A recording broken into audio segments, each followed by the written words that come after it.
is it matters. It doesn't matter too much because you can't buy one now because they're all sold. But you released an amp with 2-Rock.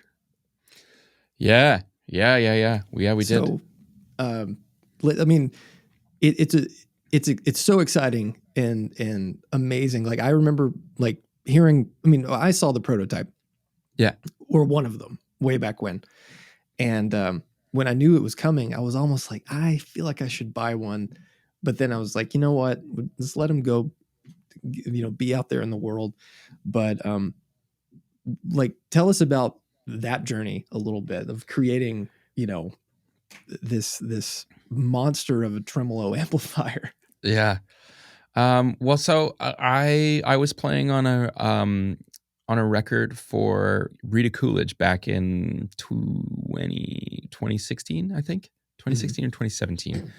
And so I'd gone down to LA to work on this record, and I posted something online, and Josh Smith was like, "Hey man, I like your guitar playing, and you're in LA, you should come by the studio and hang out."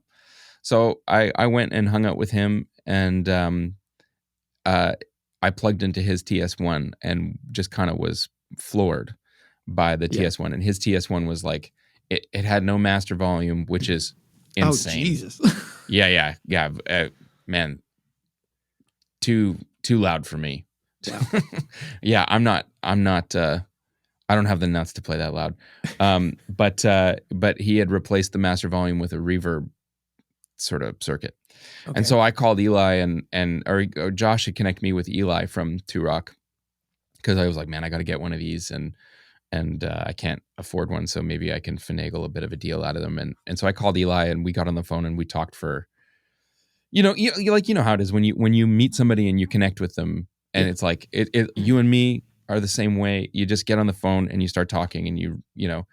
It's like these mini Venn diagrams of where your interests overlap, and so we had this big long conversation, and at that time I had sort of rediscovered the music of Ry Cooder, and Ry used a lot of harmonic tremolo in an era of his guitar playing, and then I think that was also sort of revitalized by Blake Mills. Certainly was sort of brought back into Sexy by Blake Mills. So I had gone out and picked up a Brownface concert.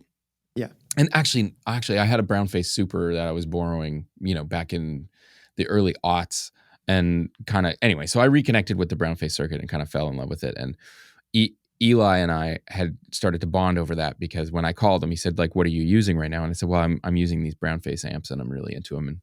And he's a big Brownface nut too. So I said, like, how hard would it be to do something with that harmonic tremolo? And he was like, nearly impossible. It's why Fender stopped doing it. It's such a pain in the ass. And it's a great circuit, get yourself a Victoria Reverber ammo, and that's what you do.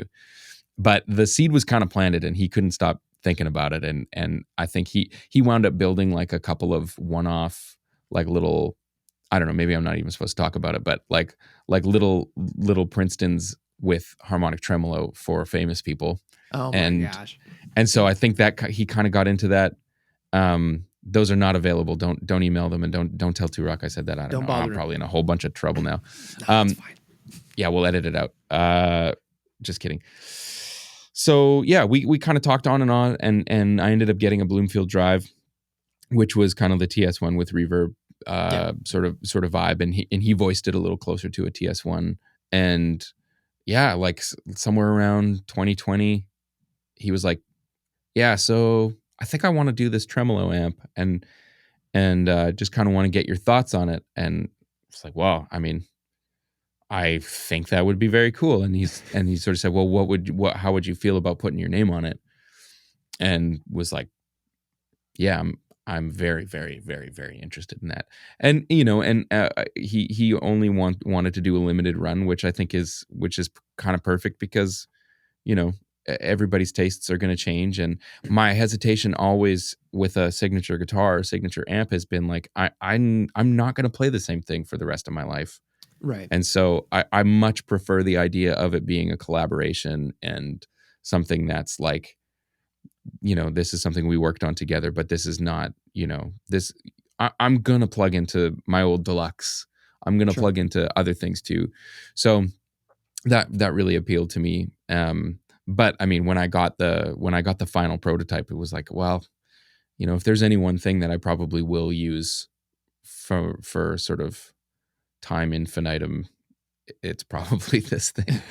And but yeah, I mean, for me, a lot of these relationships really, like, the main, obviously it's important that the products are great, Yeah. but it's really, for me, it's about the relationships and the friendships, and like, to collaborate with people that I genuinely love, um outside of music. It's a great joy, Yeah. and it's an honor to participate in this kind of stuff with such heavyweights like you, and like Two Wow. Rock, and that, and Alex Sorokin. It's just really cool. And it's like Right. the Venn diagram of um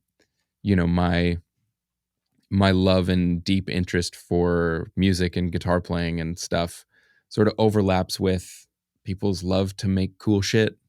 Right. And you just kind of bond over that, and I don't know, it's pretty special. But yeah, and the amp sounds incredible. Right. It sounds so good.